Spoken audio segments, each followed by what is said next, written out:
When my boss canceled my Christmas vacation, I chose my kids over work. I used to think loyalty at work meant something. That if you gave your time, your effort, and your commitment, eventually someone would notice and treat you with the respect you deserved. But after what happened to me last Christmas, I'm not so sure anymore. For context, I had been working at this mid-sized logistics company for almost 7 years. I wasn't in upper management, but I had climbed my way into a stable supervisory role that came with a decent paycheck, benefits, and most importantly, a sense of security. I wasn't chasing promotions or six-figure salaries. I just wanted consistency, something I could build a life around. And for the longest time, that's exactly what I thought I had. Outside of work, my life revolved around my family. My wife, Emma, and I have 2 kids, Jacob, who's 9, and Lily, who just turned 6.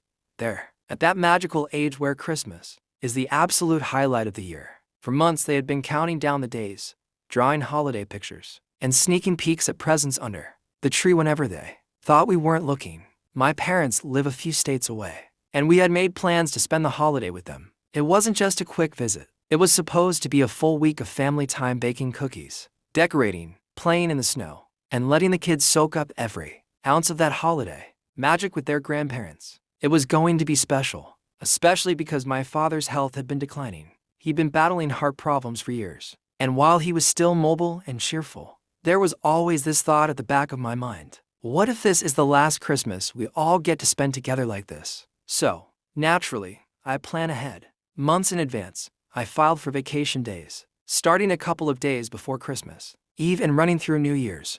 I got the approval from HR, confirmed with my manager at the time, and even made sure that my team would be covered while I was gone. I did everything by the book because I didn't want any last-minute problems. By early December, everything was set. Tickets were booked, presents were wrapped, and the kids were practically vibrating with excitement. Every evening, Jacob would ask me, "Dad, how many more sleeps until we go to Grandma and Grandpa's?" And Lily would chime in with her own questions about Santa, snow, and cookies. Honestly, it felt like I was the one who was a kid again, living vicariously through their joy. At work, things weren't exactly calm. December is the busiest month in logistics, and everyone was stretched thin. But I wasn't worried. I had trained my team well, and my second-in-command knew exactly how to keep things running smoothly. For once, I felt like I could step away without guilt, confident that I wasn't leaving anyone hanging. Emma kept telling me how grateful she was that I had managed to carve out this time. She's a school teacher, so her schedule naturally syncs with the holidays. But she knew how rare it was for me to completely unplug from work. She kept saying, "This is going to be the Christmas the kids will never forget," and I believed her. Looking back, I should have known something was off. About a week before my vacation was set to start, I got a new boss. The company had reshuffled upper management, and suddenly I found myself reporting to a man named Richard. He was the kind of guy you could spot in a crowd, the perfect suit, the firm handshake that lasted a second too long, and the kind of smile that made you feel like he was always calculating something in his head. At first, Richard seemed fine. He asked me a lot of questions about how the department functioned, what our bottlenecks were, and how we handled peak times. I gave him honest answers, not thinking too much about it. After all, I had nothing to hide. I had built a strong, reliable team. But then he started making comments like, "December really separates the dedicated from the mediocre, and family is important. But this is logistics. We keep the world running while everyone else relaxes." I laughed them off, assuming he was just trying to establish authority. Still, there was something unsettling about his tone. Like he didn't actually see us as people with lives outside of work, just cogs in his perfectly oiled machine. At that point, though, I brushed it aside. Christmas was just around the corner. Nothing was going to ruin that. At least, that's what I thought. A few days before my vacation was supposed to start, I was wrapping up some final tasks at the office. My desk was covered with sticky notes, checklists, and reminders for my team.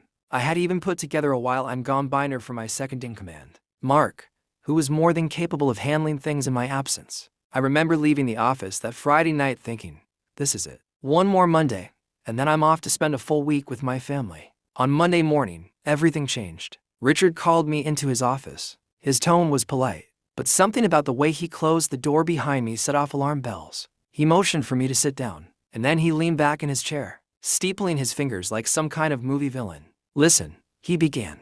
"I know you've got vacations scheduled starting later this week. I've looked at the numbers, and honestly, I can't let you go right now. At first, I thought he was joking. I actually laughed. Richard, I've had this vacation approved for months. Everything's covered. Mark knows the plan, and I've already. He held up a hand to stop me. I get it, I do. But you're too important to this operation to just walk away in our busiest season. Your presence here could make or break how smoothly we run these next 2 weeks. I need all hands on deck. Your vacation is canceled. The word canceled hit me like a punch in the stomach. I tried to stay calm. Richard, with all due respect, that's not how this works. My vacation was approved long before you even started here. My family is counting on me. We've already made travel plans, and I've prepared everything so the department won't miss a beat while I'm gone. He gave me that same practice smile, the one that didn't reach his eyes. I understand your situation, but this is about the company. Sometimes sacrifices have to be made. Think of it as an opportunity to show your commitment. It won't go unnoticed. I couldn't believe what I was hearing. Sacrifice for what? To make sure packages and shipments went out a little faster. Meanwhile, my father's heart wasn't getting any stronger. My kids were growing up, and time with them wasn't something I could just reschedule. I tried again. Richard, I've worked here 7 years. I've pulled countless late nights and weekends when emergencies came up. I've given this company everything I have. All I'm asking for is 1 week. 1 week with my family during the holidays. If you check with HR, you'll see. HR works for me. He cut in sharply. And so do you. Don't make this harder than it needs to be. If you're serious about your future here, you'll stay. That was the moment my frustration started boiling into anger. He wasn't just asking me to miss Christmas with my family, he was testing me. Like I was some pawn in a game. And he was holding my job over my head as leverage. When I left his office, I felt sick. I sat at my desk, staring at the blinking cursor on my computer screen. But all I could think about was the look on my kids' faces when I'd have to tell them we weren't going. That night, I broke the news to Emma. I'll never forget the way her expression shifted from confusion to disappointment to anger. You can't be serious, she said. We've been planning this for months. The kids are so excited. Your parents are waiting for us. You can't just throw that away because some new boss wants to flex his authority. I told her I didn't want to. But what was I supposed to do? Risk my job? What if I refused and they fired me? We had a mortgage, bills, and college savings to think about. Emma didn't hold back. What's the point of working so hard if you can't even spend time with the people you're working for? Jacob and Lily aren't going to remember how many shipments your company sent out in December. They're going to remember whether or not their dad was there for Christmas. Her words hit me harder than anything Richard had said, because she was right. Over the next couple of days, I tried to negotiate with Richard. I offered to work extra hours before and after the trip, to be on call if a crisis came up, even to cut the vacation short. But every time, his answer was the same: no. We need you here. By the time Christmas week rolled around, I felt trapped. On one side was my boss, making veiled threats about my future if I didn't step up. On the other was my family, waiting with suitcases by the door and holiday lights twinkling in the background. And I knew, deep down, that no matter which side I chose, there would be consequences. Christmas Eve arrived like a ticking clock I couldn't escape. Every hour that passed, the tension in my chest grew heavier. My kids were bouncing around the house in their pajamas, their excitement bubbling over like soda shaken in a bottle. Emma was trying to stay positive for them, but every time our eyes met, I saw the storm behind her smile. Meanwhile, my phone kept lighting up with emails from Richard. He wanted hourly updates on shipments, even though I'd already delegated everything to Mark. He nitpicked every small delay, CC'd executives on minor issues, and sent thinly veiled reminders about leadership presence. It felt less like he needed me and more like he wanted to prove a point, that he could control me. At one point, Emma walked into the living room holding her phone. She had just gotten off the call with my parents. They miss you, she said softly. They understand why you're not coming, but your mom sounded sad. She said your dad's been asking about you every day. I swallowed hard, guilt crawling through me like fire ants. I pictured my father sitting in his recliner, weaker than I remembered, trying to hide his disappointment from the grandkids. And I pictured Jacob and Lily's faces when they realized Christmas morning would be just another day at home, without the magic we had promised them. That night, I barely slept. I kept tossing and turning, my mind running through scenarios. If I stayed at work, maybe Richard would reward me with some kind of promotion down the road. But would I even want it? More hours, more stress, less family. And if I walked away, what then? No job, no steady paycheck. The risk wasn't just about me, it was about Emma and the kids too. The next morning, Christmas morning, sealed my decision. I was sitting at the kitchen table, nursing a cup of coffee, when Jacob came running in with the drawing he had made. It was a picture of our family standing in front of a snow-covered house, with my parents waving from the porch. "This is us at Grandma and Grandpa's," he said proudly. Even though we didn't go, I pretended we did. Something inside me cracked. My son had created an imaginary Christmas just to fill the hole I had left. I excused myself, went into the bathroom, and stared at my reflection in the mirror. I looked tired, beaten down, like someone I didn't recognize. And the thought that echoed in my mind was simple, but powerful. This isn't who I want my kids to remember. This isn't the dad I promised I'd be. That afternoon, I called Richard. "Richard, we need to talk," I said, my voice steadier than I felt. He didn't waste time. "I hope you're calling to confirm you're coming in tomorrow. We've got a backlog of orders, and your leadership is essential." For a moment, I hesitated. Years of conditioning told me to play along, to sacrifice myself for the sake of the company. But then I thought about Jacob's drawing, Emma's tired eyes, my father's health, and suddenly the choice felt clear. "No," I said firmly. "I'm not coming in tomorrow. In fact, I won't be coming back at all." There was a long pause on the other end. Then Richard laughed, like I had just told a bad joke. "Don't be ridiculous. You're not quitting over this. Think about what you're throwing away." I replied. "And what I'm throwing away is a boss who thinks shipments are more important than families. What I'm keeping is my wife, my kids, and the time I can never get back with them. That's worth more than any paycheck."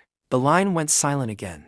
Then his tone turned cold. "If you walk away now, don't expect a reference. Don't expect sympathy. And don't expect to find another job easily." "Then I'll figure it out," I said. "But I won't miss another Christmas because of you." And just like that, I hung up. I walked back into the living room, where Emma was helping the kids set up a board game. She looked up at me, eyebrows raised. "What happened?" she asked. I took a deep breath. I quit. For a second, the weight of what I had done pressed down on me. No job, no security, no plan. But then Emma smiled, and the kids cheered like I had just told them we were going to Disneyland. The relief in their faces told me everything I needed to know. That night, for the first time in weeks, I felt at peace. Not because I had all the answers, but because I had made the right choice.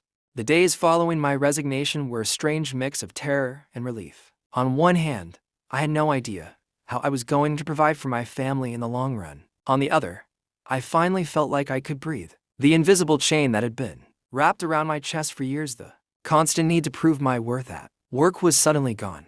Christmas night, we drove to my parents' house anyway. It wasn't the full week-long trip we had planned, but I couldn't stand the thought of missing everything. We packed the car with leftovers, presents, and more blankets than we could ever need, and hit the road. When we arrived, my dad was sitting in his recliner, as usual. But when he saw us walk through the door, his face lit up in a way I'll never forget. He struggled to stand, but when I bent down to hug him, he whispered, "I didn't think I'd get to see you this Christmas." That sentence alone made every risk worth it. The kids tore through their gifts, ran circles around the living room, and treated the entire house like a playground. My mom cooked enough food for an army. Emma finally relaxed, and for a few days, life felt exactly how it was supposed to. Simple, warm, and full of love. Of course, reality didn't disappear. Once the holiday glow wore off, I had to face the consequences of my decision. I had no steady paycheck coming in, and Richard hadn't been bluffing. He made it clear to anyone who asked that I was unreliable and had abandoned the company during a critical period. Word spread fast in our industry, and I started getting worried that maybe he had managed to poison the well for me. But then something unexpected happened. Mark, my second-in-command, called me a week after New Year's. "You won't believe this," he said. "Half the department is ready to quit. Richard's been writing us nonstop since you left, and morale is tanking. People keep saying they wish you were still here. Honestly, I don't think he'll last long." It was bittersweet. On one hand, I hated the idea of my old team suffering under Richard's iron grip. On the other, it felt like confirmation that I had made the right choice. If I had stayed, I'd just be another one of his burned-out pawns. Meanwhile, I started applying for jobs. The process was grueling. Rejections piled up, and savings started to dwindle. There were nights when Emma and I stayed up late, crunching numbers, wondering how long we could hold out. But every time I second-guessed myself, Emma reminded me, "You chose us. That's never the wrong choice." Then, about 2 months later, I got an interview at a smaller, family-owned logistics firm. The owner, Mr. Hernandez, was a man in his 60s with lines that told you he valued more than just profit margins. During the interview, he asked me why I had left my old job. For the first time, I told the whole story without sugarcoating it. He leaned back in his chair, nodded slowly, and said, "Good, that's exactly the kind of person I want on my team. Someone who understands priorities." I got the job. The pay wasn't as high as before, but the culture was night and day. Hernandez believed in work-life balance. He encouraged people to go home early if they have family commitments. And when December rolled around again, he actually closed the office for 3 days over Christmas, saying, "Packages can wait. Families can't." It felt like I had stepped into an alternate universe, one where my values actually mattered. Looking back, I realized something important. Richard hadn't just tried to cancel my vacation. He had tried to convince me that my family was less important than his bottom line. And for a moment, I almost believed him. Almost. But the truth is, companies come and go. Jobs can be replaced. Paychecks can be rebuilt. The only thing you can never get back is time. And that Christmas, I chose not to waste it. To this day, Jacob still talks about the surprise Christmas road trip, and Lily still shows people the family photo we took in front of my parents' house. My dad passed away the following spring, but I will always be grateful that I was there with him for that last holiday. If I had stayed at work, if I had let Richard dictate my life, I would have missed one of the most important memories of my entire existence. So, was it risky? Absolutely. Was it scary? Without a doubt. But, was it worth it? Every single second.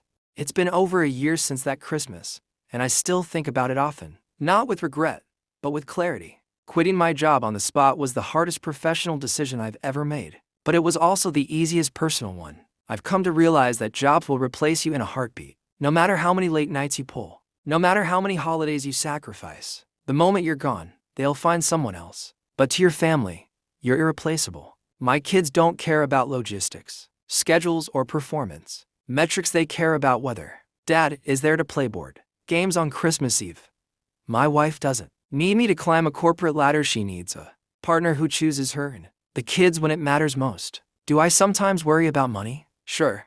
Do I sometimes wonder what would have happened if I had stayed? Of course. But then I remember my father's smile that Christmas night, the way he hugged me like he never wanted to let go. I remember my kids' laughter echoing through my parents' house. I remember Emma's relieved expression when I told her I quit. Those memories are worth more than any paycheck. If there's one thing I've learned, it's this. You can always earn more money, but you can never earn back time. And if your boss ever tries to make you choose between your career and your family, choose your family every single time. Because at the end of the day, when the job is gone and the titles mean nothing, the only people who will still be there, who will truly remember you, are the ones you chose to put first. And I'll never regret choosing them.